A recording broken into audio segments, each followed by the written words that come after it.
नमस्कार दोस्तों, on exam GK में आप सभी का स्वागत है। आज की इस वीडियो के माध्यम से Uttar Pradesh police constable exam के लिए हिंदी का एक और महत्वपूर्ण प्रैक्टिस सेट कराने वाले हैं, जो कि आपके आने वाले यूपीपी एग्जाम के लिए बहुत ही इंपॉर्टेंट रहेगा। तो आप सभी लोग वीडियो में लास्ट तक जुड़े रहें। चलिए आज की वीडियो शुरू करते हैं। पहला क्वेश्चन है, पर्ण का तद्भव शब्द क्या होगा? पत्र, पर्ण, पन्ना या पत्रा? तो पर्ण का तद्भव शब्द हो जाएगा पत्र। पत्र जो कि तत्सम शब्द है और इसका पर्ण तद्भव शब्द है। ऑप्शन नंबर ए इसका सही जवाब है। अगला, अंगीठी का तत्सम शब्द क्या होगा? अग्निका, अनिष्टिका, अग्निष्टिका या अग्निष्टिकी? तो अंगीठी का तत्सम शब्द पूछा है, जो कि हो जाएगा अग्निष्टिका। ऑप्शन नंबर सी इसका करेक्ट ऑप्शन है। अगला, निम्नलिखित में से कौन तद्भव शब्द है? दिनकर, दिवाकर, प्रभाकर, सूरज? तो इनमें से तद्भव शब्द जो कि सूरज है। ऑप्शन नंबर डी इसका करेक्ट ऑप्शन है। बाकी सभी तत्सम शब्द हैं, दिवाकर, दिनकर और प्रभाकर। ये सभी शब्द जो कि तत्सम शब्द हैं, तद्भव इसमें से सूरज है। ठीक है। अगला, इनमें से तद्भव शब्द कौन सा है? वानर, बंदर, पवन या पर्यंक? तो इनमें से तद्भव शब्द है बंदर। Option number B correct option है। अगला, कवि बिहारी मुख्यतः किस रस के कवि हैं?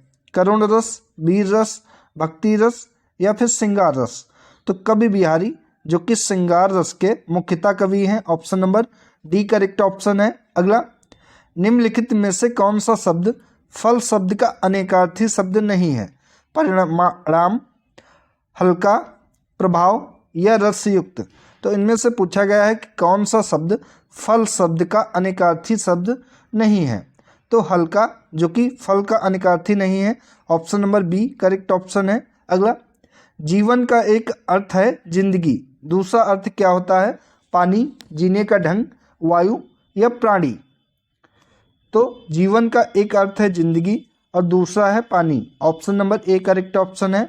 अगला, निम्नलिखित में से एक शब्द धन का अनेकार्थी शब्द नहीं है? बादल, घना, घनिष्ठ, हथौड़ा? तो इनमें से घन का अनेकार्थी शब्द जो कि घनिष्ठ नहीं है। Option number C correct option है। अगला, जब किसी वर्ण की आवृत्ति बार बार होती है वहां पर कौन सा अलंकार होता है? अनुप्रास, यमक, श्लेष, उपमा? इंपॉर्टेंट क्वेश्चन है ये। तो जब किसी वर्ण की आवृत्ति बार बार होती है वहां पर अनुप्रास अलंकार होता है। ऑप्शन नंबर ए सही जवाब है। अगला, निम्नलिखित में से कौन सा वाक्य शुद्ध है? रमेश की आंख से आंसू बह रहे थे। गुरुजी आप मेरी कुटिया में पधरे, मैं कृतकृत्य हुआ। सारा राज्य उसके लिए एक थाती थी। पेड़ पर एक चिड़िया बैठी है जिसके सतरंगे पंख हैं। तो इन वाक्यों में से आपको बताना है कि शुद्ध वाक्य कौन सा है। तो सारा राज्य उसके लिए एक थाती थी, ये शुद्ध वाक्य है। बाकी सभी गलत हैं। Option number C correct option है। अगला, मैं आपकी श्रद्धा करता हूँ, वाक्य चुनिए। मैं आपका श्रद्धा करता हूँ, मैं आप पर श्रद्धा करता हूँ, मैं आप पर श्रद्धा रखता हूँ, आपकी मैं श्रद्धा करता हूँ? तो इनमें से शुद्ध वाक्य हो जाएगा जो कि मैं आप पर श्रद्धा रखता हूँ। Option number C correct option है। अगला, एक गाय, दो घोड़े और एक बकरी मैदान में चर रहे हैं, शुद्ध वाक्य चुनिए। एक गाय, दो घोड़े और एक बकरी मैदान में चर रहे हैं। एक गाय, दो घोड़े और एक बकरी मैदान में चर रही है। एक गाय, दो घोड़े और एक बकरी मैदान में चर रही हैं। एक गाय, दो घोड़े और एक बकरी मैदान में चर रहा है। तो इनमें से शुद्ध वाक्य हो जाएगा कि एक गाय, दो घोड़े और एक बकरी मैदान में चर रही है। Option number C correct option हो जाएगा। अगला, वे प्रत्यय जो क्रिया शब्दों के अतिरिक्त अन्य शब्दों जैसे कि संज्ञा, सर्वनाम, विशेषण तथा अव्यय आदि के बाद लगते हैं, वे शब्द क्या कहलाते हैं? तो वे तद्धित शब्द कहलाते हैं। Option number C correct option है। अगला, जहरीला, बर्फीला तथा सरकीला में कौन सा प्रत्यय है? रीला, रीला, इला या फिर ईला? तो जहरीला, बर्फीला तथा सरकीला में प्रत्यय जो कि ईला प्रत्यय है। Option number D correct option है। अगला, डिबिया, खटिया, बिटिया में कौन सा प्रत्यय है? इया, इया या फिर या? या फिर इनमें से कोई नहीं। तो डिबिया, खटिया व बिटिया में प्रत्यय है जो कि ईया प्रत्यय है। Option number B correct option है। अगला क्वेश्चन, महाशय शब्द का सही संधि विच्छेद क्या हो जाएगा? महा प्लस आशय, मह प्लस आशय, महा प्लस आशय या महास प्लस अय। तो महाशय शब्द का सही संधि विच्छेद हो जाएगा महा प्लस आशय। Option number C correct option हो जाएगा। अगला, पावन शब्द का सही संधि विच्छेद क्या होगा? पा प्लस अवन, पा प्लस अवन, पाव प्लस अन या पाव प्लस अन। तो पावन शब्द का सही संधि विच्छेद हो जाएगा पाव प्लस अन। Option number D correct option है। उल्लास शब्द का सही संधि विच्छेद क्या होगा? इंपॉर्टेंट क्वेश्चन है ये। तो उल्लास शब्द का सही संधि विच्छेद हो जाएगा उत प्लस लास। ऑप्शन नंबर ए इसका सही जवाब हो जाएगा। अगला, शांत रस का स्थायी भाव क्या होता है? निर्वेद, उत्साह, जुगुप्सा या फिर हास। तो शांत रस का स्थायी भाव होगा निर्वेद। Option number A correct option है। गौरव का विलोम शब्द क्या होगा? लाघव, रौरव, लज्जा या अपमान। तो गौरव शब्द का विलोम शब्द हो जाएगा जो कि लाघव हो जाएगा। ए राइट ऑप्शन है। अगला, अनभिज्ञ का विलोम शब्द क्या होगा? विज्ञ, अभिज्ञ, अज्ञ या अविज्ञ। तो अनभिज्ञ का विलोम शब्द हो जाएगा अभिज्ञ। Option number B right option है। अगला क्वेश्चन, गमन का विलोम शब्द क्या होगा? निर्गम, गमनागमन, आगमन या प्रत्यागमन। तो गमन शब्द का विलोम शब्द हो जाएगा आगमन। Option number C correct option है। निम्नलिखित में से एक निर्भीक का विलोम नहीं है?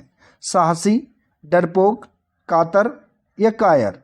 तो पूछा है कि इनमें से निर्भीक का विलोम शब्द कौन सा नहीं है?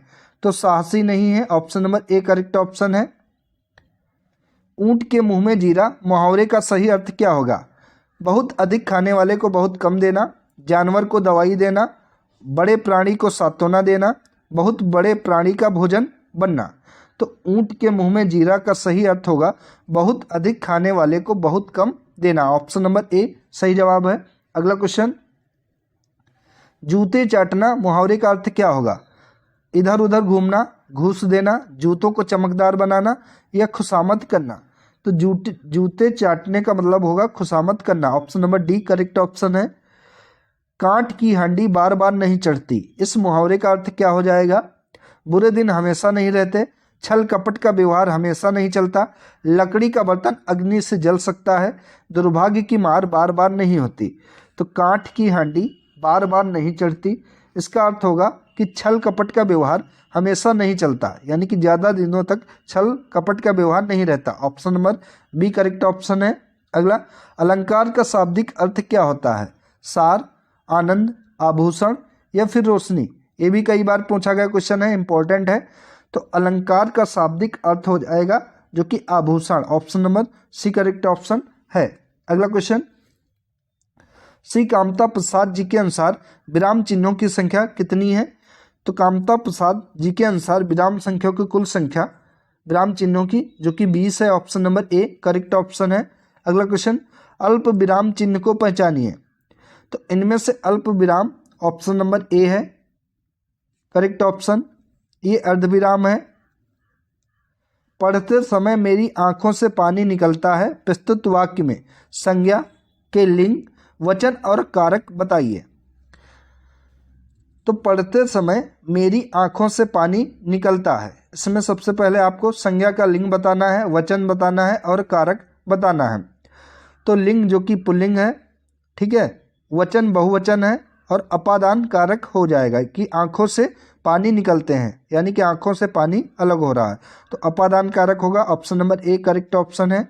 अगला, पुरुषवाचक सर्वनाम से संबंधित नहीं है, मैं, हम, तू या कोई।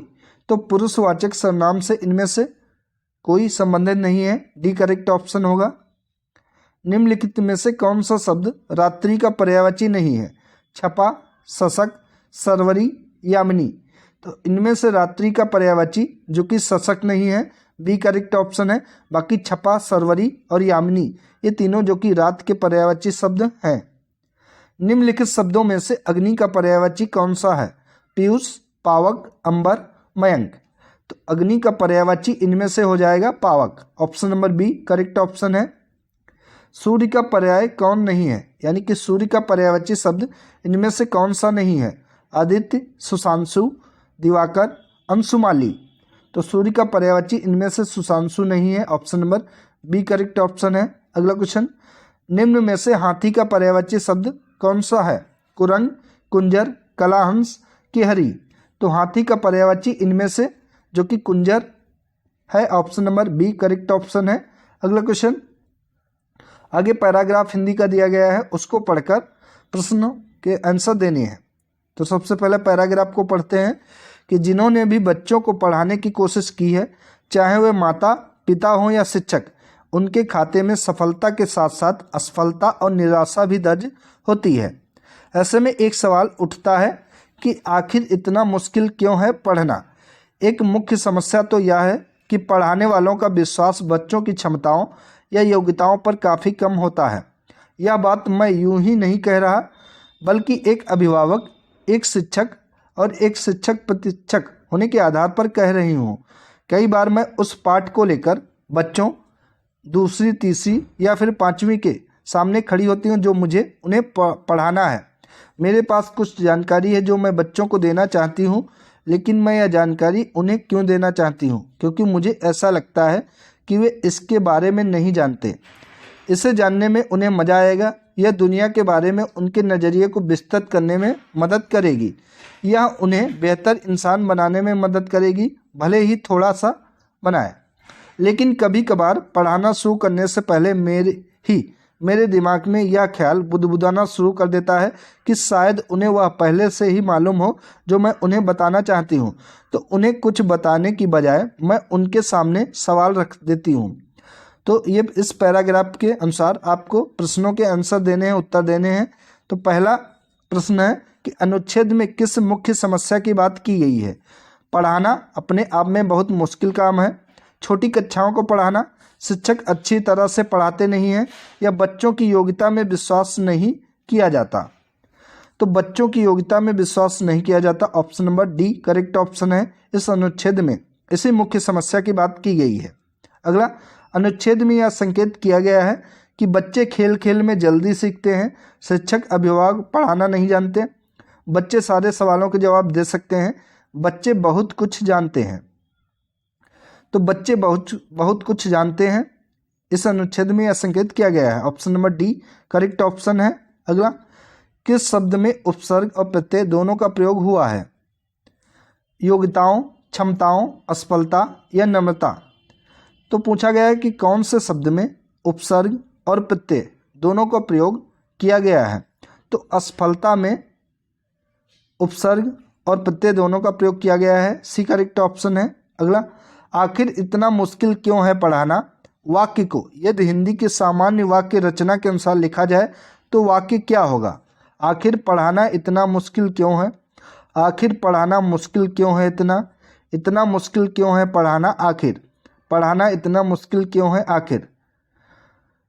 तो इसको यदि हिंदी की सामान्य वाक्य रचना के अनुसार लिखा जाए तो वाक्य होगा आखिर पढ़ाना इतना मुश्किल क्यों है। Option number A correct option हो जाएगा। अगला, इसे जानने में उन्हें मज़ा आएगा। वाक्य में रेखांकित सर्वनामों का प्रयोग किनके लिए हुआ है? इसे और उन्हें, ये रेखांकित सर्वनाम है, इनका प्रयोग वाक्य में अनुच्छेद में किसके लिए हुआ है?